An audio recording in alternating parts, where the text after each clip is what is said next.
friends, I'm glad to have you back at Nelly Max Concept. Actually, it's been a while. I took a long break to do the needful. Yeah. If you are new here, you might consider subscribing.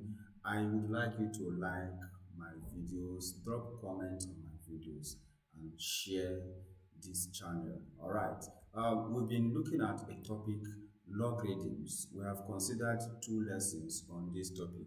Today, we are going to look at the third lesson on this topic, and we shall be looking at the fundamental identity of logarithms. All right, before we jump into that, let us look at the relationship between indices and logarithms. I want to let you know that any given initial equation can be expressed as a logarithmic equation. How do I mean? B raised to power x equals to n, obviously it's what? An initial equation, okay? So we can, we can express this initial equation as a logarithmic equation this way. If you have b raised to power of x equal to n, it's same as log n base b equal to x, okay? So if we are looking for x, the log of n to base b will always give us x. You know, in our previous lesson, we defined logarithm and we had it that the logarithm of n to a base b is the power to which b must be raised to obtain n. So this is the relationship between indices and logarithms. So if you are given any initial equation, you can possibly express it as what? A logarithmic equation, and vice versa. All right, let's look at some practical examples, okay? You know that 2 raised to power 3 is what? 8. So how can we express this as logarithm? Okay, so we see that we can have log 8 base 2 and that gives us 3. What is log 8 base 2? Log 8 base 2 is 3 because 2 raised to power 3 is what? 8. So this is the relationship that we are talking about. Alright, let's go further. If we have 10 squared equals 100, okay, to get our 2, we can express it this way. Log 100 base 10 will give us 2, okay? Log 100 base 10 is 2 because 10 squared is what? 100. Or better still, you can say 10 squared is 100 because log 100 base 10 is 2. Okay, so this is just the relationship. You know, sometimes in practice, you may need to do a kind of manipulation. You may need to like express your logarithm as indices or the other way around just for you to make headway. Alright guys, at this juncture, we are going to consider the application of this knowledge. Okay, if you have something like this 3 power t equals to 10, what is t? How can we solve for t? You know, 3 power 1 is 3, 3 power 2 is 9, 3 power 3 is 27. So, do you know what t is exactly? Can you pause the video and think about what t is? That is, what 3 can be raised to obtain 10. Okay, so you see that it may not be so easy. You know, 3 power 2 is 9, and 3 power 3 is more than 10, it is 27. That means t cannot be 3, also t cannot be 2. So t is between 2 and 3. So as you can see, it's a bit difficult for you to tell the exact value of t. And this is where this relationship between indices and logarithms comes handy. Okay, so for us to get our t, what do? We look at what we have learned. Okay, we can take this to what? Logarithm. So to get our t, we simply take the log of 10 to a base of what? 3. And that gives us the exact value of t. So whenever you are faced with this kind of initial equation where you can't easily get the value of the unknown, which is the power of the base, you simply express the initial equation as what?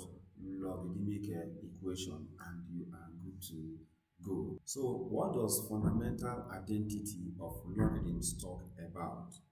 It says if you have a raised to the power of log s base a, the answer will always be what? X, provided this a and the one at the power are the same. Okay, the a, look at a, they must be the same, then you always have x. Okay, how is this happening?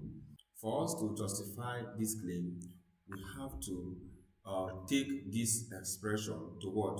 Logarithmic equation. That is, a power something equals to x. So to get this power, what do we do? We say log x base a will give us this power. Okay, when that is done, you can see that the left hand side is equal with what? The right hand side. They are equal. Okay, so this justify the claim, and this is the basic fundamental identity of logarithms. Okay, let's look at this example. When we have 5 power log 2 base 5, what's the answer, guys? The answer is what? 2. Okay, very, very beautiful. So this is just the whole idea of the fundamental identity of logarithms. Okay, now let's solve this one question, then we call it a day. We are asked to evaluate root of 25 power 1 over log 5 base 6 plus 49 power 1 over log 7 base 8. Alright guys, let's quickly look at the solution. We have root of 25 log 6 base 5 plus 49 log 8 base 7. You will be wondering, our question has changed. No, it has not changed. Just that we applied reciprocal law, which we were taught in our previous video. Okay, we have it that 1 over log b base x is same as what? Log s base b. Okay, so 1 over log 5 base 6 can be expressed as log 6 base 5. Okay, similarly 1 over log 7 base 8 is same as what? Log 8 base 7. Okay, so let us proceed.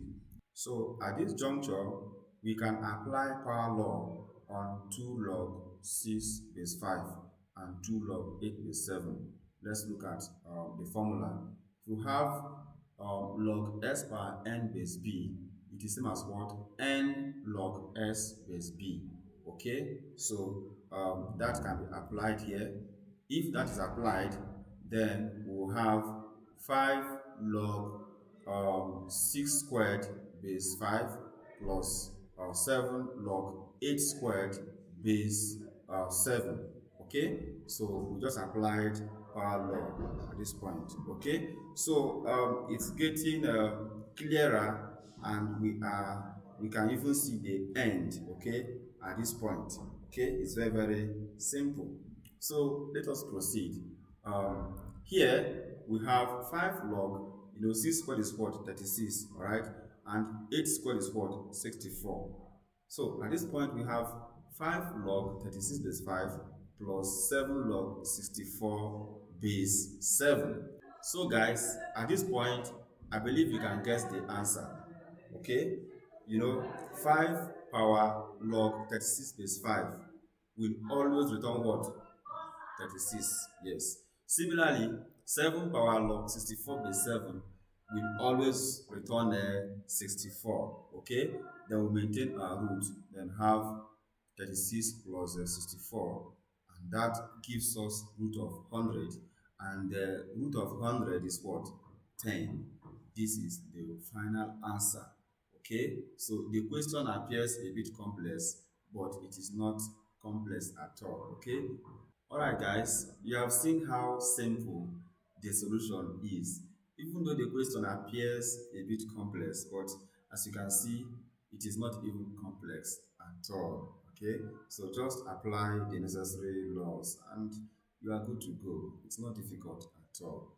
Thank you so much for your time. I know you learned a lot. I know you've not wasted this time. I believe you got value for your time. All right, I will be calling it a day here. Don't forget to subscribe to this beautiful channel, okay? Like our content. You can also share our content. I will see you again with much more interesting content. Always stay connected. Bye for now. Thank you.